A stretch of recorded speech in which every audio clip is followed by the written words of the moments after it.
வணக்கம் நண்பர்களே. சென்ற அத்தியாயத்தில் 18 புராணங்களை அனைவரும் கற்கும் வண்ணம் எளிமையான ஸ்லோகங்களாக மாற்ற முயன்ற வியாசர் தோல்வியை சந்தித்தார். விநாயக பெருமானை வணங்கி உன்னுடைய செயலை தொடங்க நல்லதே நடக்கும் என்றார் பிரம்மதேவன். மேலும் விநாயகரின் லீலா வினோதங்களையும் கூற ஆரம்பித்தார். ஒரு சமயம் வரலாறு காணாத மழைப்பொழிவின் காரணமாக எங்கு பார்த்தாலும் ஒரே வெள்ளக்காடாகானது. சப்த லோகங்களும் அழிந்தன.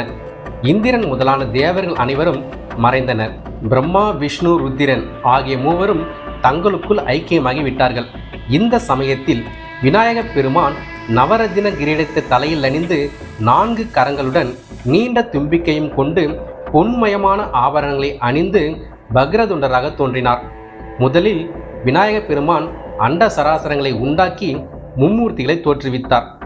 அவர்கள் பரம்பொருளான விநாயக பெருமானை காண ஆசை கொண்டு 1000 வருடங்கள் கடுமையான தவம் செய்தனர்.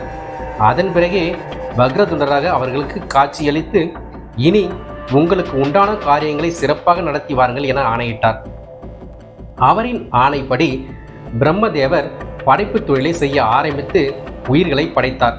ஆனால் அவர் நினைத்தபடி எதுவும் அமையவில்லை. மனம் குழம்பிய பிரம்மா விநாயகரை மனதில் நினைத்து தியானம் செய்தார். அப்பொழுது அவருடைய மனத்திரையில் ஓர் பெரிய சமுத்திரத்தில் ஓர் அலை மீது பழுத்த இலை தெரிந்தது. அதன் மீது ஓர் அழகான ஆண் குழந்தை உறங்கிக் கொண்டிருந்தது. உறங்கிக் கொண்டிருந்த அந்த குழந்தையை பிரம்மன் எழுப்ப அது யானை முகத்தோடு அவருக்கு காட்சி தந்தது. அந்த குழந்தையானது, நாம் எந்த வேலையை துவங்குவதாக இருந்தாலும் வினையில் தீர்க்கும் விநாயகரை வணங்கிவிட்டுத்தான் துவங்க வேண்டும். ஆனால் நீ அவரை மறந்த காரணத்தினால் உனது படைப்பு தொழில் தடை ஏற்பட்டது என்று கூறிவிட்டு அந்த குழந்தை மறைந்தது.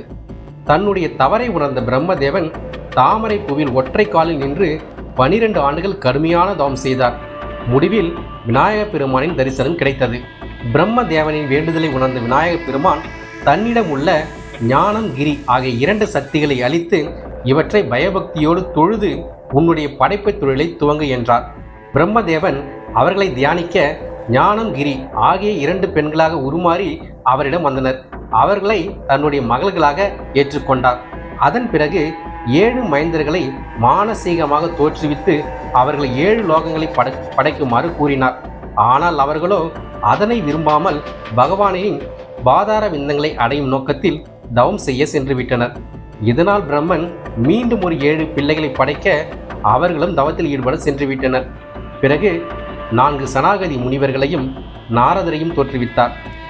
அதன் பிறகு பிரம்மாவின் முகத்தில் இருந்து அந்தணர்களும், தோள்களில் இருந்து சத்திரியர்களும், தொடையில் இருந்து வைசியர்களும், கால்களில் இருந்து இதர வருணத்தினரும், அவருடைய எண்ணத்திலிருந்து சந்திரனும், கண்களில் இருந்து சூரியனும், மூக்கில் இருந்து வாயுவும், முகத்தில் இருந்து இந்திரனும், திருமுடியில் இருந்து விண்ணுலகங்களும், பாதங்களில் இருந்து மண்ணுலகமும், காதுகளில் இருந்து பிராணன் மருத்துக்களும் வெளிவந்தன. இவ்விதமாக விநாயகரின் ஆசி பெற்ற பிரம்மா உலகத்தில் சகலவிதமான ஜீவராசிகளையும் உருவாக்கினார். நன்றி நண்பர்களே. அடுத்த அத்தியாயத்தில் கல்யாண விநாயகரை பற்றி அறிவோம்.